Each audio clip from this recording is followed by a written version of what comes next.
रहे हैं खबरदार, मैं हूं श्वेता सिंह। सबसे पहले खबरों को खबरदार के लेंस से देख लेते हैं। आज हम किसानों के रोड व्यापी क्रोध का विश्लेषण करेंगे। सरकार तक अपनी आवाज, अपनी चिंता और अपनी मांगे पहुंचाने के लिए पंजाब और हरियाणा के हजारों किसान आज दिल्ली की तरफ बढ़े, लेकिन दिल्ली के दरवाजे उनके लिए बंद थे और दिल्ली के बॉर्डर्स पर किसानों का सख्ती से स्वागत किया गया। इसके बाद किसानों और जवानों के बीच दिन भर टकराव चलता रहा। ये टकराव अभी खत्म नहीं हुआ है। इसकी वजह क्या है, इसका असर क्या है और ये मुद्दा सुलझेगा कैसे, ये सब आपको बताएंगे। किसानों के रोड साइड गुस्से के बाद आपको बिहार विधानसभा ले चलेंगे और मुख्यमंत्री नीतीश कुमार का गुस्सा दिखाएंगे। बिहार विधानसभा में आज एक तरफ एंग्री नीतीश कुमार थे, दूसरी तरफ हमलावर तेजस्वी यादव थे और इसके बाद विधानसभा में एक तरह का जुबानी एक्शन सीन देखने को मिला। नीतीश कुमार तेजस्वी की एक बात सुनकर एकदम तमतमाए हुए थे। उनके गुस्से की वजह क्या थी, आपको थोड़ी देर में बताएंगे। इसके बाद वैक्सीन क्रांति की बात करेंगे। इस समय देश के 135 करोड़ लोगों और देश के प्रधानमंत्री नरेंद्र मोदी की नजर भारत में बन रही वैक्सीन पर है। कल पीएम मोदी की अहमदाबाद, पुणे और हैदराबाद की वैक्सीन यात्रा है। वो वैज्ञानिकों से मिलेंगे और 3 वैक्सीन के बारे में पूरी जानकारी लेंगे। इसके लिए जबरदस्त तैयारियां हो रही हैं। इस बीच एम्स में भारत के स्वदेशी कोवैक्सीन का तीसरे फेज का ट्रायल शुरू हो गया है। इसकी डिटेल भी हमारे पास है, ये आपके काम की खबर है। कोरोना काल में आज दूसरी बार जीडीपी ग्रोथ के आंकड़े आ गए हैं। वित्तीय वर्ष 2020-21 की दूसरी तिमाही में जीडीपी ग्रोथ -7.5% रही है। अर्थव्यवस्था के मानकों के अनुसार अगर किसी देश की जीडीपी लगातार 2 तिमाही नेगेटिव रहती है, यानी ग्रोथ की बजाय उसमें गिरावट आती है, तो इसे मंदी की स्थिति मान लिया जाता है। हालांकि पिछली तिमाही से प्रदर्शन कुछ बेहतर हुआ है और आपको उस अनुभवी पायलट के बारे में आज हम जानकारी देंगे जो अरब सागर में नेवी के मिग-29 के विमान के क्रैश के बाद गायब हो गए। हमारी टीम ने अरब सागर से मिग विमान की क्रैश रिपोर्ट तैयार की है, लेकिन खबरदार में विश्लेषण की शुरुआत करते हैं देश के अन्नदाता से जो आक्रोश की बॉर्डर लाइन पर खड़ा है।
अभी जो आपने देखा वो सिर्फ छोटा सा ट्रेलर था।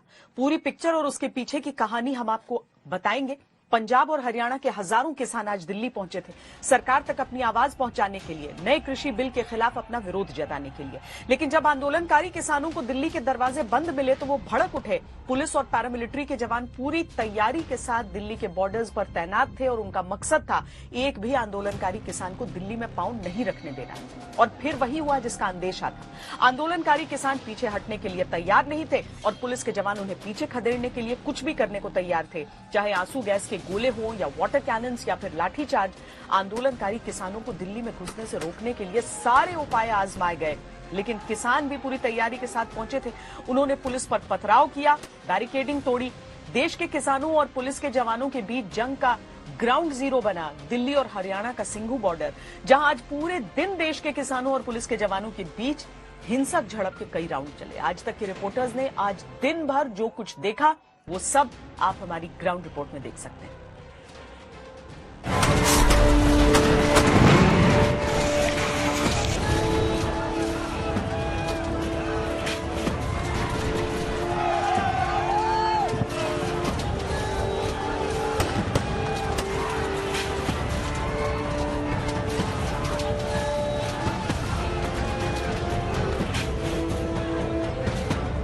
हरियाणा के सिंघू बॉर्डर पर हालात एकदम असली बॉर्डर जैसे लग रहे थे।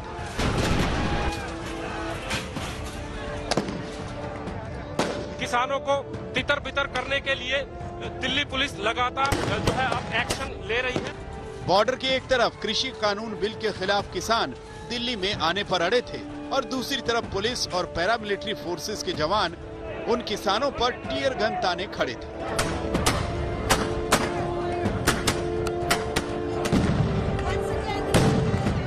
न किसान पीछे हटने को तैयार, न पुलिस के जवान उन्हें आगे आने देने के लिए तैयार थे। और फिर सुबह के 11 बजते बजते माहौल बिगड़ गया।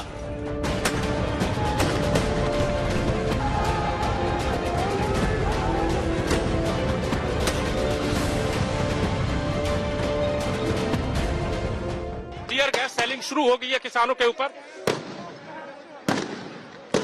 ये जो है ये एक बड़ी चिंता थी जिस बात की यहाँ पर वही हालात हो गए हैं। ये देखिए किसानों को तितर बितर करने के लिए दिल्ली पुलिस लगातार जो है अब एक्शन ले रही है और यहाँ पर ये टीयर गैस छोड़े गए हैं। और हैरानी की बात यह कि टीयर गैस छोड़ने के बावजूद भी किसान पीछे नहीं हट रहे हैं। ये देखिए लेकिन आखिर नौबत यहाँ तक कैसे पहुंची कि देश के किसान और पुलिस के जवान आमने सामने आकर खड़े हो गए।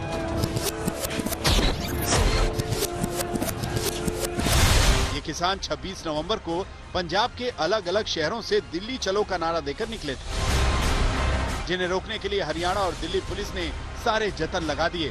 कहीं बैरिकेडिंग लगाकर रास्ता रोकने की कोशिश हुई, कहीं सड़कें खोदकर किसानों के ट्रैक्टर आगे बढ़ने से रोकने की कोशिश, कहीं बड़े बड़े ट्रकों को हाईवे पर खड़ा कर जाम लगाया।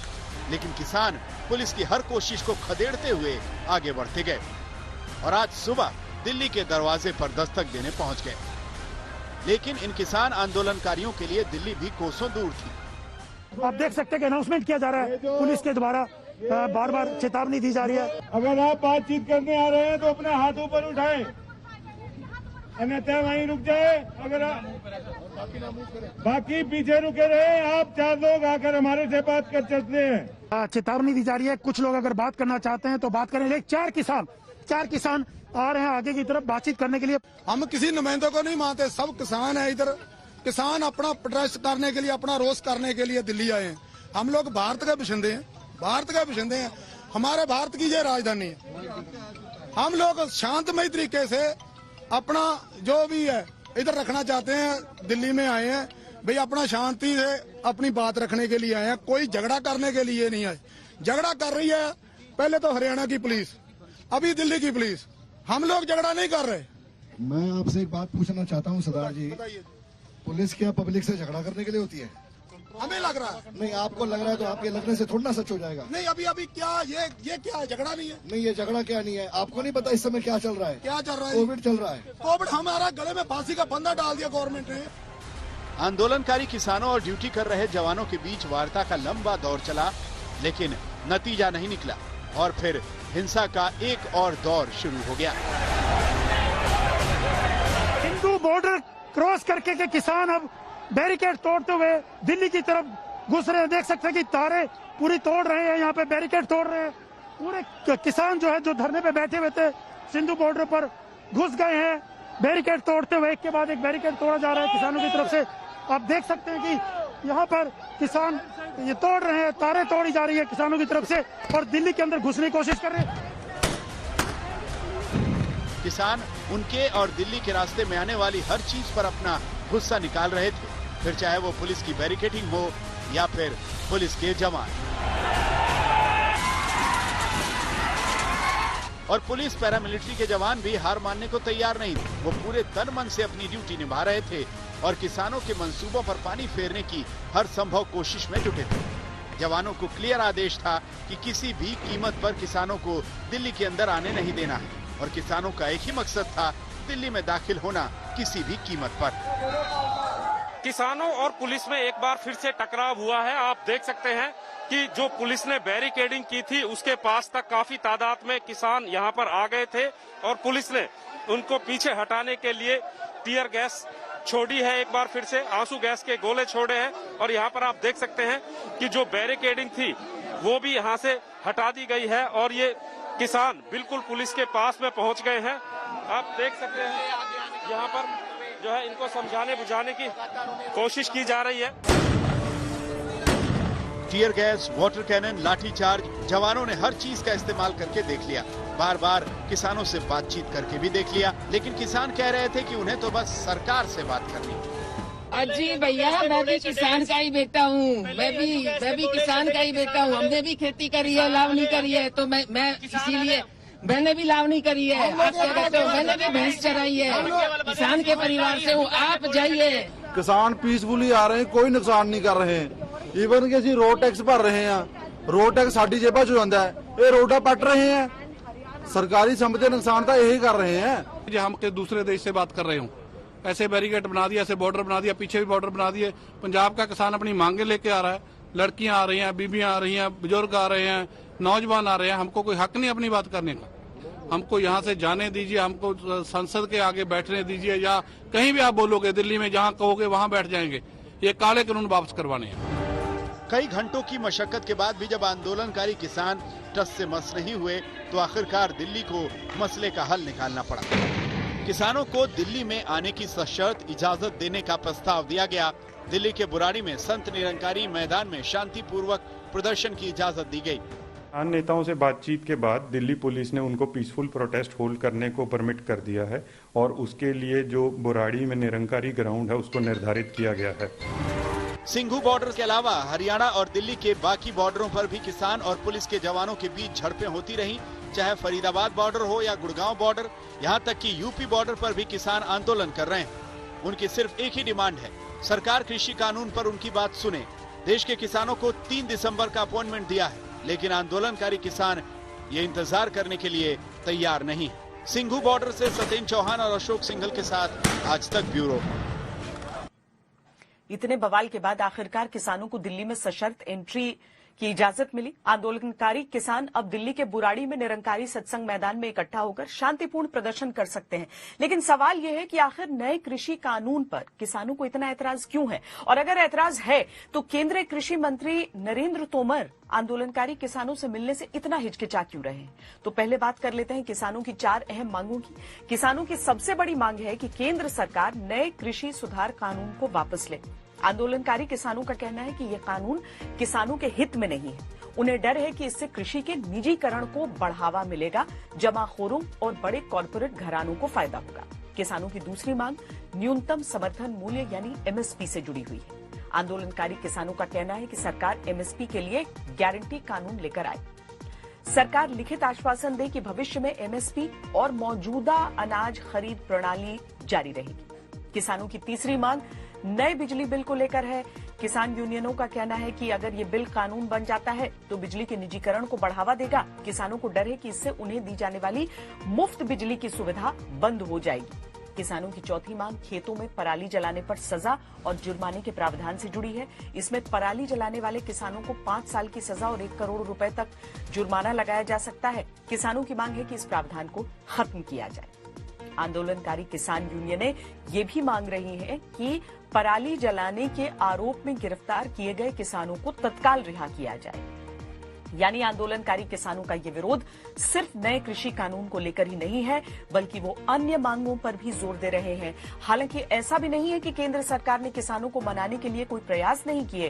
केंद्र की तरफ से किसान यूनियन के नेताओं की राज्य सरकार और केंद्र सरकार के प्रतिनिधियों से 2 बार सीधी बातचीत करवाई जा चुकी है। इसका हालांकि कोई नतीजा निकला नहीं और अब किसान यूनियनों को केंद्रीय कृषि मंत्री नरेंद्र सिंह तोमर ने 3 दिसंबर को मुलाकात और बातचीत का ऑफर दिया है। हालांकि केंद्र सरकार पहले ही साफ कर चुकी है कि नए कृषि कानून को वापस नहीं लिया जा सकता, लेकिन केंद्र सरकार की तरफ से संकेत मिले हैं कि वो किसान यूनियनों की मांगों पर विचार करने के लिए कमेटी बनाने को तैयार है। किसानों का ये प्रदर्शन कृषि कानूनों के खिलाफ था, लेकिन अब बात काफी आगे बढ़ चुकी है। इसमें अब राजनीति भी शुरू हो गई है।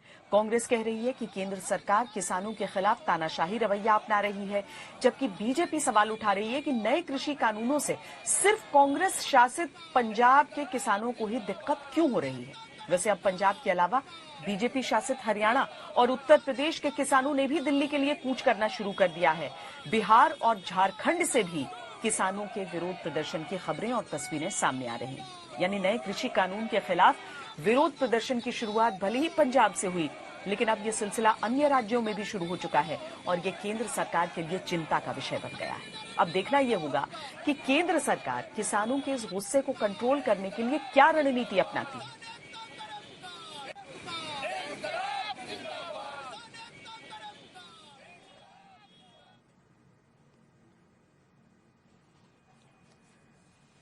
बिहार विधानसभा में आज एंग्री नीतीश कुमार के भी दर्शन हुए। नीतीश का गुस्सा फूटा नेता प्रतिपक्ष तेजस्वी यादव के ऊपर। पहले आप नीतीश कुमार के हाई वोल्टेज बयान को सुनिए, फिर पूरा मामला बताते हैं। गंभीर मसला है, मुख्यमंत्री पे हत्या का मुकदमा चला, मुख्यमंत्री को जुर्माना देना पड़ा। क्या हमने गलत बोला है? ये तो फैक्ट है, विषय आ चुका है। महोदय एक बार बात तो बैठ जाइए, आप बैठ जाइए। नेता प्रतिपक्ष ही बोल रहा है, बैठ जाइए। नेता प्रतिपक्ष बैठ जाइए। ऐसी बात है तो आप जांच करवाइए और इसके खिलाफ कार्रवाई होगी। ये झूठ बोल रहा है, मैंने छोड़ दिया था।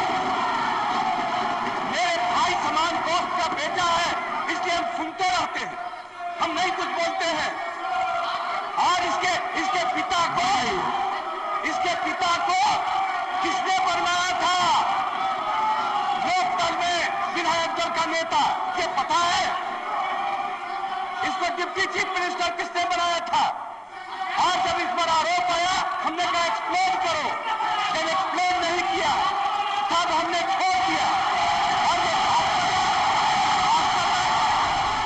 अगर है तो क्यों नहीं? कोर्ट का फैसला है, हमने तो नहीं कहा था। ये सारे लोग एक एक बात को जानते हैं, कौन नहीं जानता है? अगर किसी बात को जानने के आधार पर उन्होंने बैठ जाइए। अगर इसी तरह से हाल चला ना, हम बर्दाश्त करते रहते, हम कुछ नहीं बोलते। क्यों नहीं एक्सप्लेन किया? आप इतना तो समझ ही गए होंगे कि नीतीश कुमार निजी लांछन को लेकर तेजस्वी यादव पर इतना आक्रोशित हो गए, लेकिन इसे सिर्फ एक गुस्से भरा बयान नहीं समझना चाहिए। ये बिहार की राजनीति का वो ट्रेलर है जिसमें अब मामला निजी हो गया है। कैसे नीतीश इतने आग बबूला हुए, पूरा सीक्वेंस क्या है, आप हमारी इस रिपोर्ट से समझ सकते हैं। ये झूठ बोल रहा है, मैंने छोड़ दिया था। मेरे भाई समान दोस्त का बेटा है, इसलिए हम सुनते रहते हैं, हम नहीं कुछ बोलते हैं। बिहार के सीएम नीतीश के तेवर वाले बयान पहले भी सुने गए, लेकिन इस तरह वो तमतमा कर बोल उठे, बात नेता प्रतिपक्ष तेजस्वी यादव के पिता लालू प्रसाद यादव तक पहुंच गई, तो समझ लीजिए कि मामला जरा संजीदा। इसके पिता को किसने बनवाया था? लोकदल में विधायक दल का नेता, ये पता है? इसको डिप्टी चीफ मिनिस्टर किसने बनाया था? बिहार विधानसभा में ये जो सीन बना, इसे बिहार की राजनीति में आई खटास का बैरोमीटर कह सकते हैं। चुनाव प्रचार में जो कीचड़ उछले, अब नीतीश सरकार बनने के बावजूद तेजस्वी की दलील है कि जनादेश की चोरी हुई है।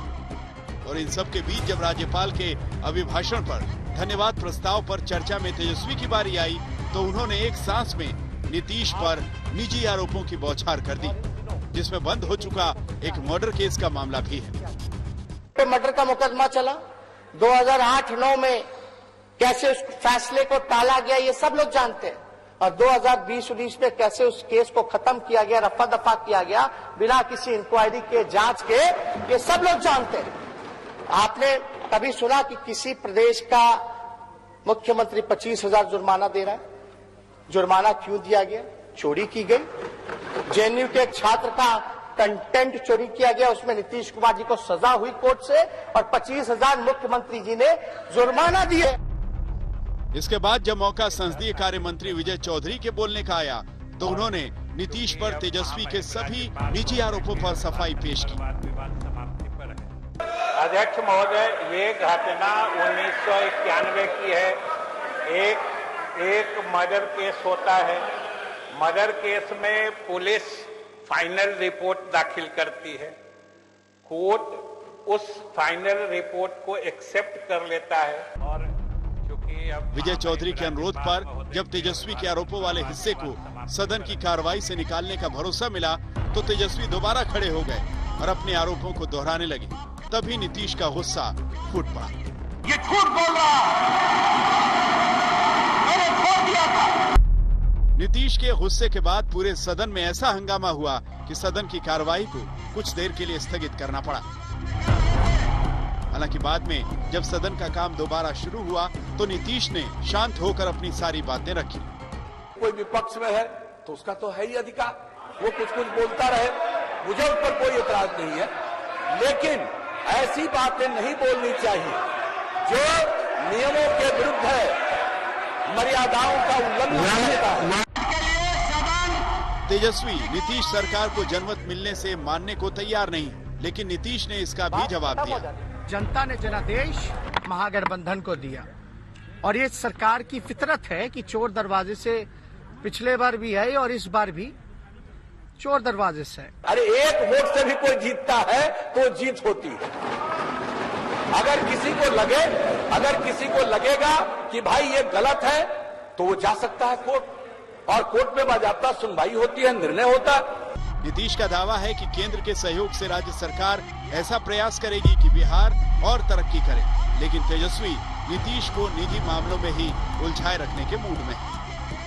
मेरे परिवार की बहनों को आप राजनीति में परामर्श में आप घसीट के लेकर के आए, कहने के लिए तो लोग ये भी कह सकते हैं कि भाई आप एक संतान के बाद आपने डर के कारण बेटी ना पैदा हो जाए इसलिए आपने जो है दूसरा संतान पैदा नहीं किया। नीतीश पहले ही इस बार जेडीयू के कम नंबरों की वजह से कमजोर माने जा रहे हैं और अब उन्हें तेजस्वी के निजी हमलों का तूफान झेलने की जरूरत आन पड़ी है। रोहित सिंह, पटना, आज तक। इसका अभी सबसे ज्यादा इंतजार है तो वो है कोरोना वैक्सीन। वैक्सीन को लेकर नए नए दावे किए जा रहे हैं। ऐसे में सवाल यही है कि आम आदमी को ये कब तक उपलब्ध हो जाएगा। दुनिया में 130 से ज्यादा वैक्सीन पर काम चल रहा है, लेकिन अभी तक दुनिया भर की सरकारें टीकाकरण की स्थिति में नहीं आई हैं। इस बीच प्रधानमंत्री नरेंद्र मोदी कल देश में कोरोना वैक्सीन की तैयारियों की समीक्षा करेंगे। पीएम मोदी कोरोना वैक्सीन बनाने वाले 3 बड़े केंद्र पुणे, हैदराबाद और अहमदाबाद जाएंगे।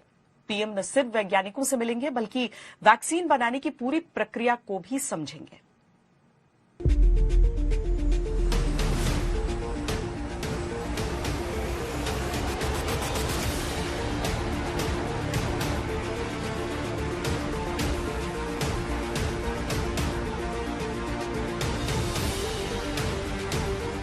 पूरी दुनिया में अब तक कोरोना वायरस 6 करोड़ 13 लाख को बीमार कर चुका है।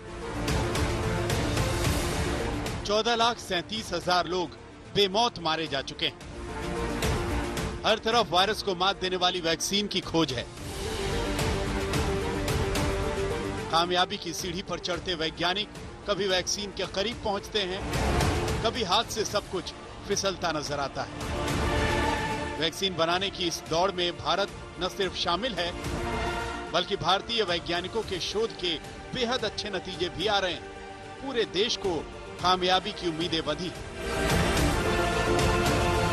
बेसब्री से हो रहे इस इंतजार के बीच पीएम मोदी ने वैज्ञानिकों से खुद मुलाकात करने का फैसला लिया है। पीएम 3 अलग अलग वैक्सीन सेंटर्स का दौरा करेंगे जहां अलग अलग वैक्सीन पर काम चल रहा है।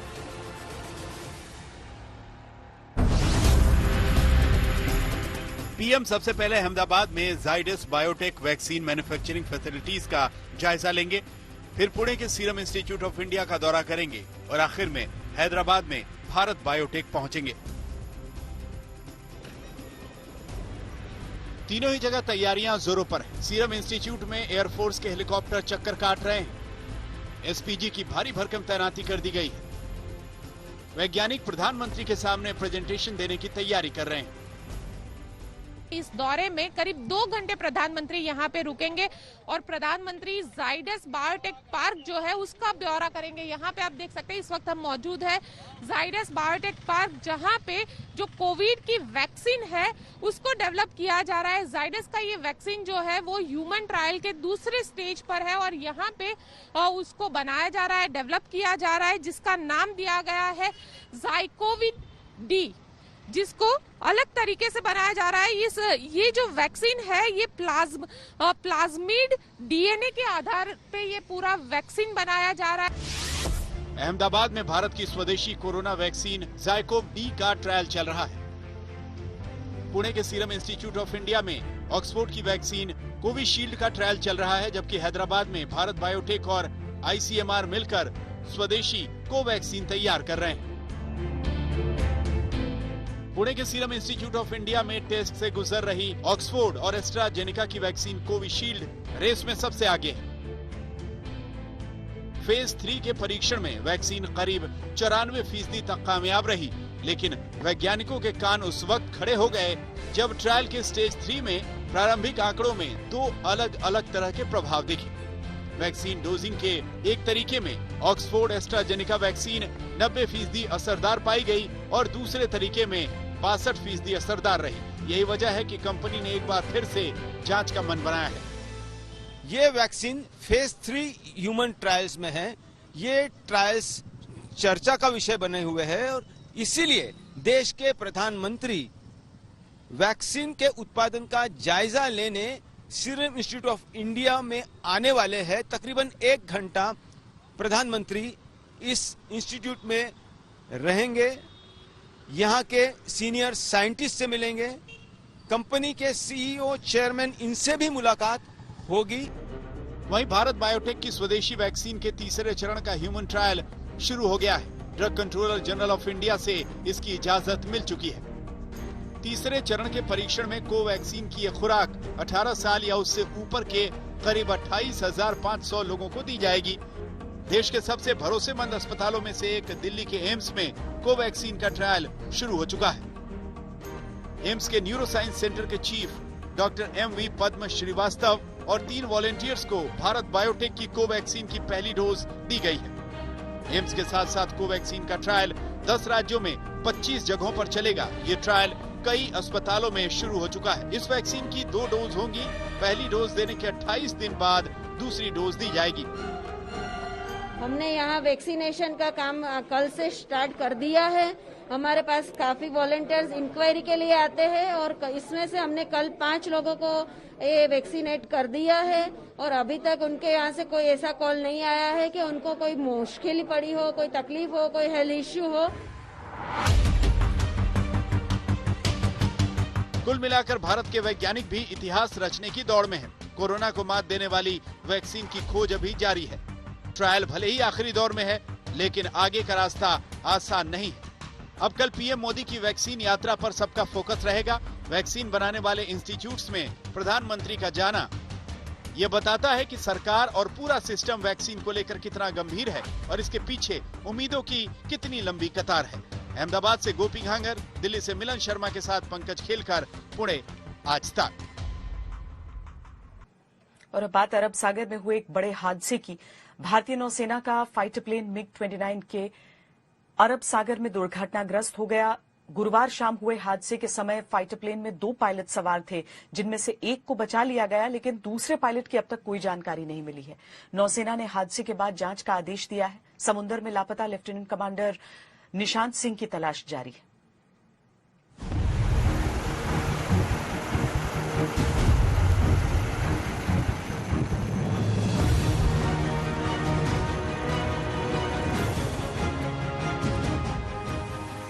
समंदर के सिकंदर INS विक्रमादित्य से उड़ान भरता MiG-29 के दुश्मनों के छक्के छुड़ाने की ताकत रखता है। मालाबार युद्धाभ्यास के दौरान इस विमान के पायलटों ने अमेरिकी फाइटर प्लेन F-18 के साथ जबरदस्त युद्ध कौशल का प्रदर्शन किया था।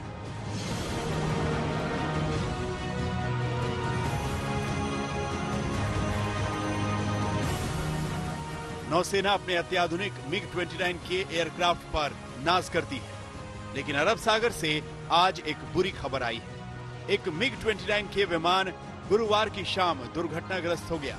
यह हादसा अरब सागर में हुआ। इस विमान में 2 पायलट सवार थे। दोनों पायलट रूटीन उड़ान पर थे, लेकिन कुछ ही देर बाद रेडार से प्लेन की लोकेशन गायब हो गई। अफरा तफरी के बीच तुरंत ही अंदाजा हो गया कि बड़ा हादसा हो गया है। समंदर में फाइटर प्लेन के गिरने से पहले एक ट्रेनी पायलट इजेक्ट करके खुद को बचाने में कामयाब हो गया, लेकिन नेवी के pilot lieutenant commander Nishant Singh लापता हो गए। INS विक्रमादित्य से उड़ान भरने वाले हेलीकॉप्टर ने ट्रेनी पायलट को रेस्क्यू किया और लगातार निशांत सिंह को ढूंढने की कोशिश की। निशांत सिंह की तलाश के लिए एयर और ग्राउंड टीमें लगाई गई हैं। क्रैश की लोकेशन को खंगाला जा रहा है। समंदर में कई टीमें पायलट निशांत सिंह को बचाने की कोशिशों में जुटी हैं। निशांत सिंह एक प्रशिक्षित फ्लाइट इंस्ट्रक्टर हैं और बेहद अनुभवी पायलट हैं। 20 नवंबर को नौसेना का एक MiG-29 के विमान ट्रेनिंग सॉर्टी के दौरान दुर्घटना का शिकार हो गया। फिलहाल नौसेना की तरफ से इस दुर्घटना में शामिल एक दूसरे पायलट को ढूंढने की युद्धस्तर पर कोशिशें की जा रही हैं, लेकिन समंदर में ये मिशन काफी मुश्किलों से भरा हुआ है। नेवी में फाइटर प्लेन से उड़ान भरने वाला हर पायलट एक खास तरह के फ्लाइट सूट को पहनकर उड़ान भरता है। इसमें इमरजेंसी इक्विपमेंट लगे होते हैं। इस सूट को पहनने से पायलट पानी में डूबता नहीं है। इसमें लोकेटर लगे होते हैं जो उसकी लोकेशन की जानकारी देते हैं। सवाल यह है कि लापता पायलट का निजी सुरक्षा डिवाइस काम कर रहा है या नहीं। ये जो पायलट्स एम्बार्क करते हैं विक्रमादित्य पे फुली क्वालिफाइड होते हैं और इनमें कोई शक ही नहीं है इनकी काबिलियत पे। तो अब कमिंग टू कि क्यों हुआ ये क्रैश और क्या कारण हो सकते हैं इसके, तो इसके तो जांच एक जो इंडियन नेवी ने जांच कमेटी बिठा दी है। अब वो ही इसके निर्णय पे पहुंचेंगे हुआ क्या है। अभी तो पहला तो टास्क जो नेवी कर रही है इस वक्त जो प्राइम इंपॉर्टेंस है कि दूसरे पायलट जो कि कमांडर निशांत है उनको ढूंढना है, कहाँ है वो। पिछले 2 साल में MiG-29 के एयरक्राफ्ट के 4 हादसे हो चुके हैं। 3 जनवरी 2018 को गोवा एयरपोर्ट पर फाइटर प्लेन में आग लगी और हादसे में पायलट बाल-बाल बचा। 16 नवंबर 2019 को गोवा के पास एयरक्राफ्ट हादसे का शिकार हुआ, पायलट इजेक्ट होने में कामयाब रहा। 23 फरवरी 2020 को अरब सागर में MiG-29 के क्रैश हुआ। हादसे में विमान में सवार पायलट सुरक्षित बचा लिए गए थे और अब 26 नवंबर को चौथा हादसा हुआ है।